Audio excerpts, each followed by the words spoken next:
Pues muy buenas tardes, tengan todos ustedes. Les agradezco el interés y la atención.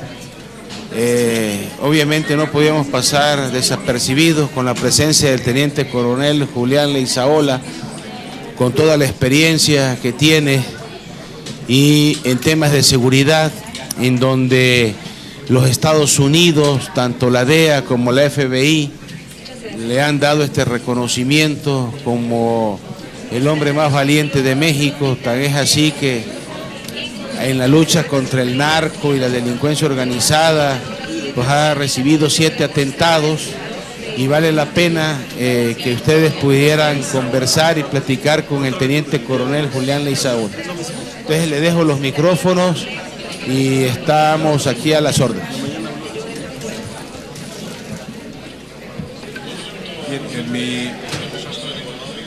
mi travesía por la seguridad pública me ha tocado lidiar con 2 problemas principales. A veces resulta más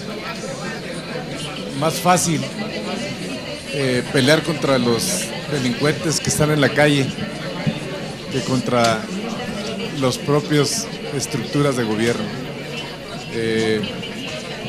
Creo yo que para poder hacer que las cosas sucedan, para lograr la tranquilidad, ¿no?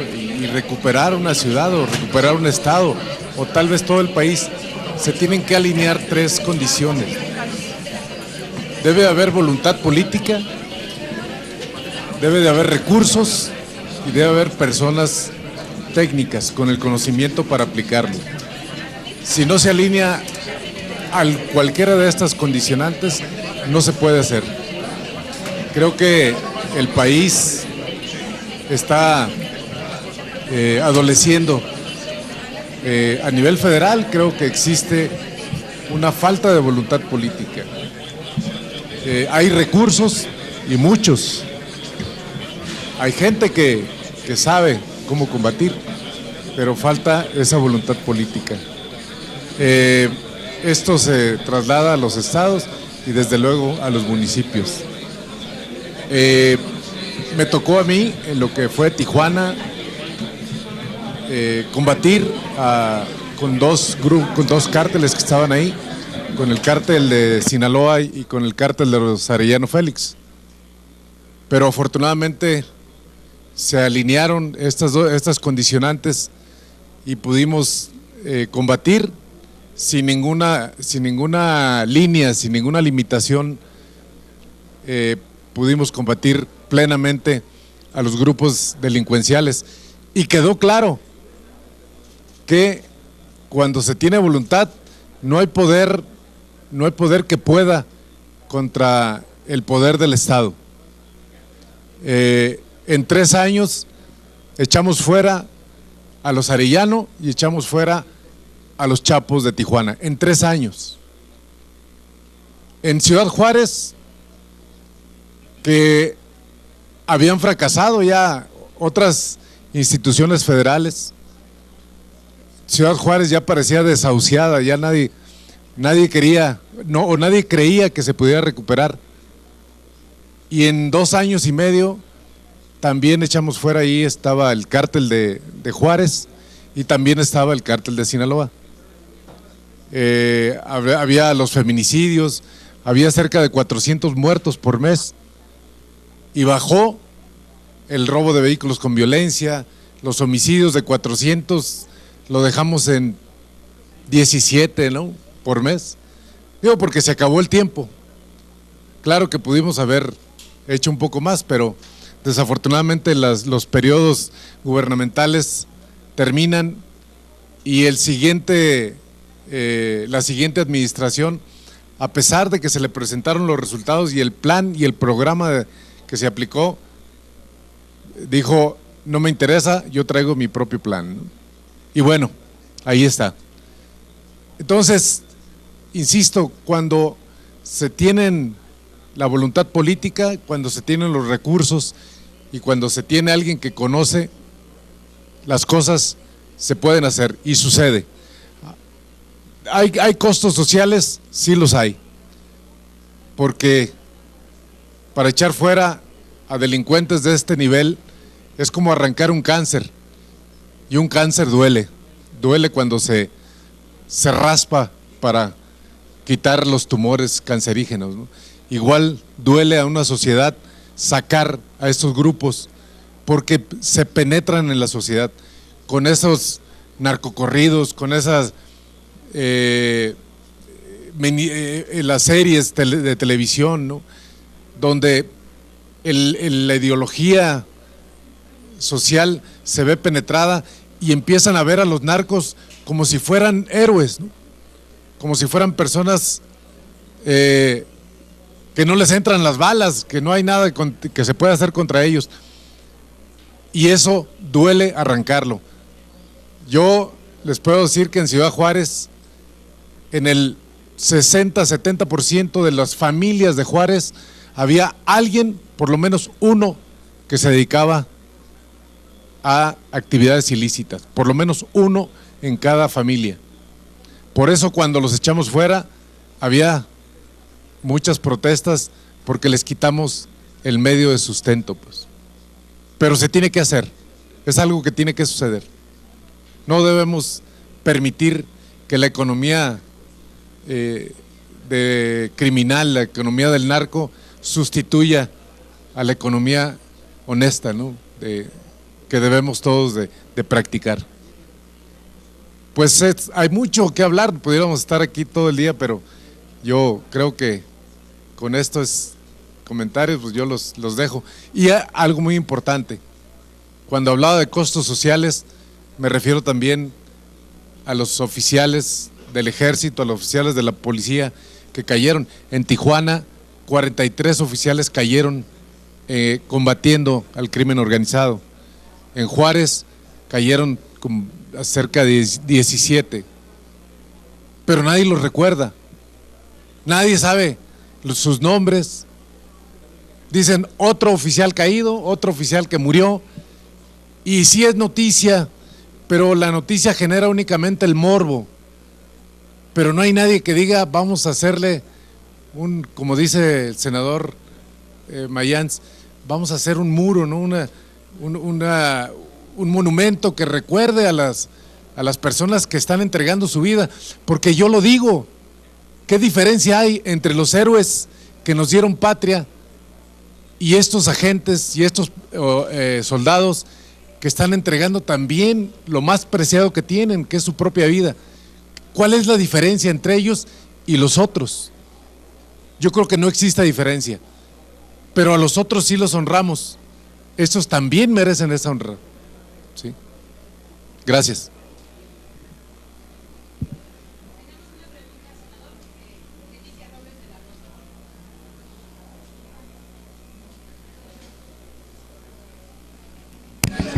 Hola.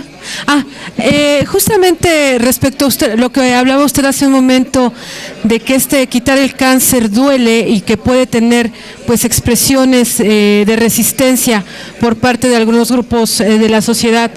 Le quiero preguntar, en torno a usted hay una polémica por dos recomendaciones que hay de la Comisión Nacional de los Derechos Humanos, una identificada con 7/2011 y la otra 12/2015, por presuntas violaciones a los derechos humanos.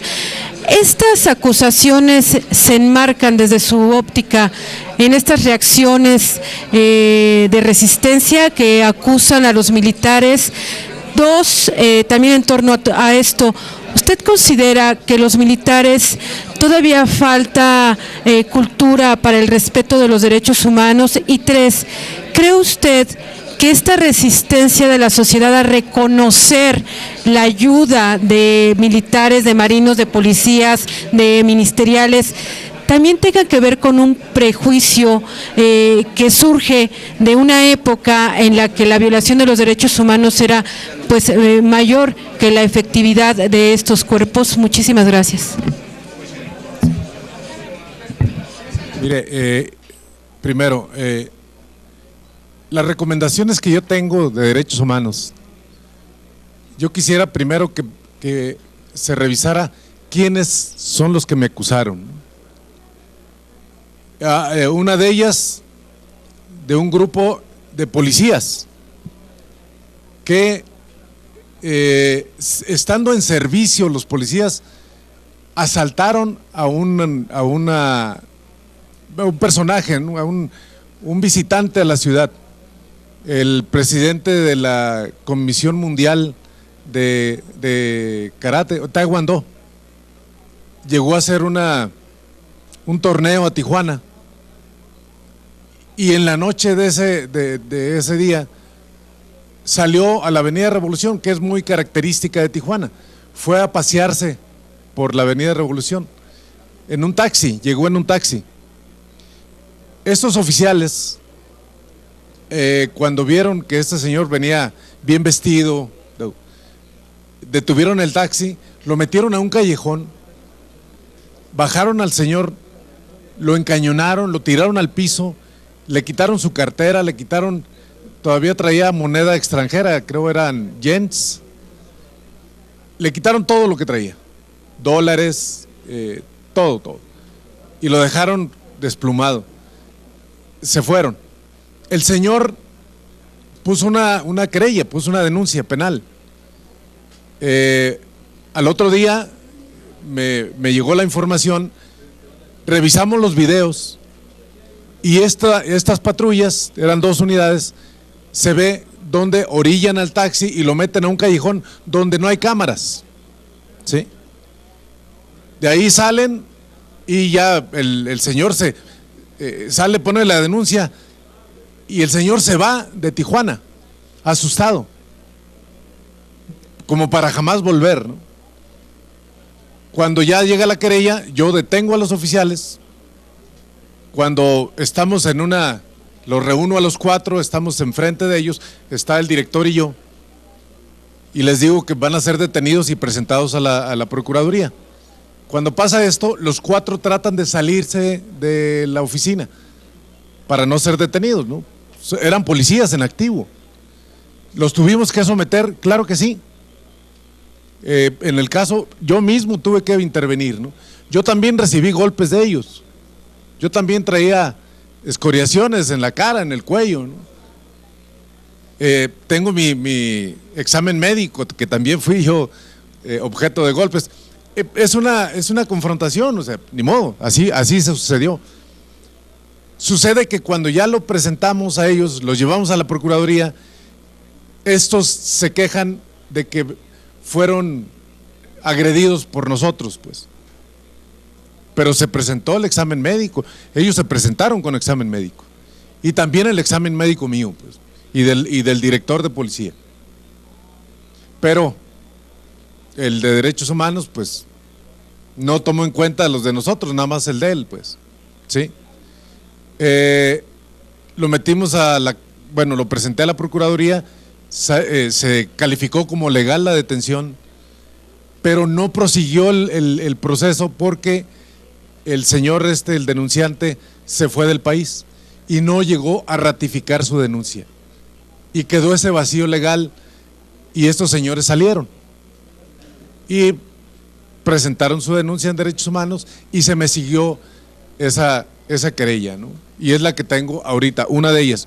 La otra es de una persona que le decían Don Balas. Don Balas es uno que tenía el traslado de droga de Nayarit, Sinaloa, Sonora y Baja California, y las llevaba hasta San Francisco y Los Ángeles. En una ocasión me mataron 2 oficiales de policía ahí en Tijuana, en una plaza que se llama Plaza Monarca, y en la persecución estos señores se fueron a esconder a un taller, pero no se dieron cuenta que había un helicóptero que los iba siguiendo. Llegamos al taller, el señor que le decían Don Balas, estaba dentro del vehículo con un arma. Se le indicó en varias ocasiones que soltara su arma, nunca la soltó. Tuvimos que ejercer fuerza para poder desarmarlo, ¿sí? fue presentado igual a la autoridad con su examen médico y todo. El señor presentó una querella ante Derechos Humanos porque dijo que fue tratado con exceso de fuerza, pues. Ok, fue presentada y esa es otra de las querellas que tengo. Creo que me he defendido en las dos instancias y en las dos he salido avante. No tengo ahorita nada en ese sentido que legalmente me tenga alguna inhabilitación o incapacidad para ejercer algún cargo, ¿no? ¿Sí? En lo del Ejército y Marina, yo creo que el presidente Calderón utilizó la fuerza militar porque no había confianza en las instituciones y lo único que en ese momento se podía echar mano para iniciar un combate contra estos grupos delictivos era el Ejército y la Armada de México y la Fuerza Aérea, desde luego.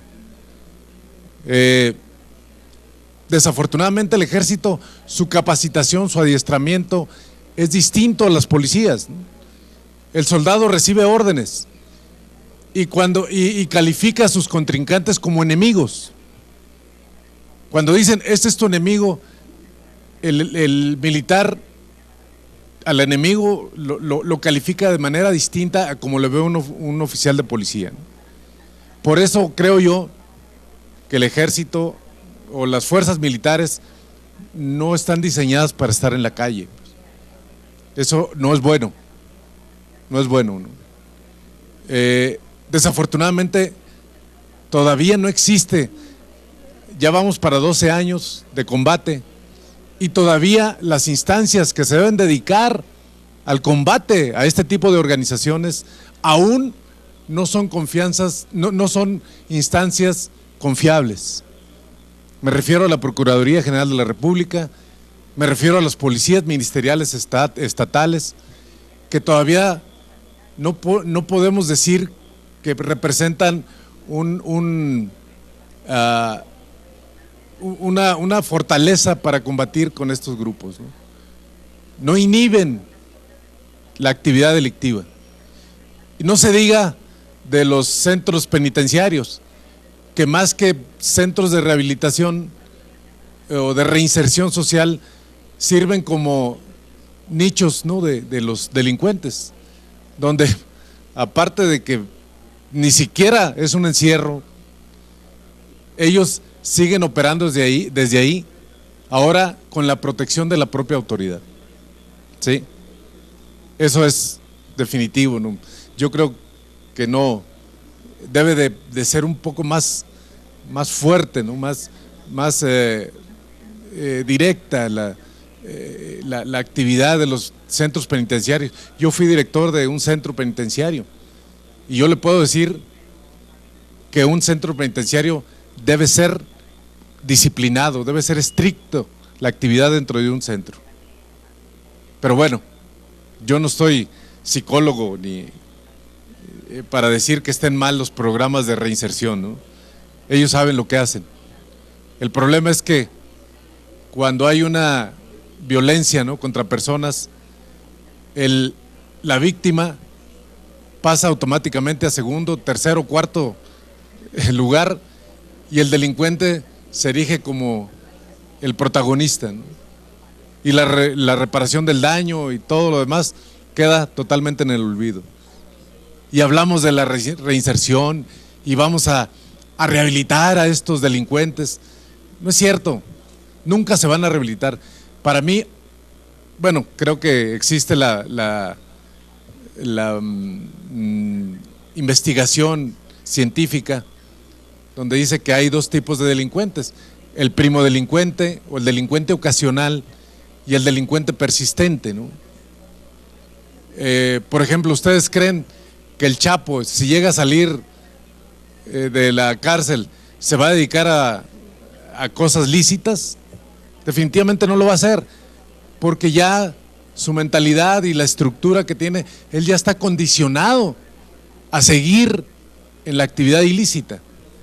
No sucede lo mismo con alguien que ocasionalmente comete un delito. Ese sale y ese puede ser rehabilitado, pero el crimen organizado seguramente que no puede ser rehabilitado. ¿sí? Y deben de tener un trato diferente, diferenciado dentro de los mismos centros de reclusión. Eso es lo que considero yo. No sé si faltó alguna pregunta. Me fui largo, disculpe, se fue tanto. Sería todo, no tenemos más preguntas, senador teniente. No tenemos más preguntas. Muchas gracias. Listo, mi teniente. Listo. ¿Cómo andas de apetito? Pues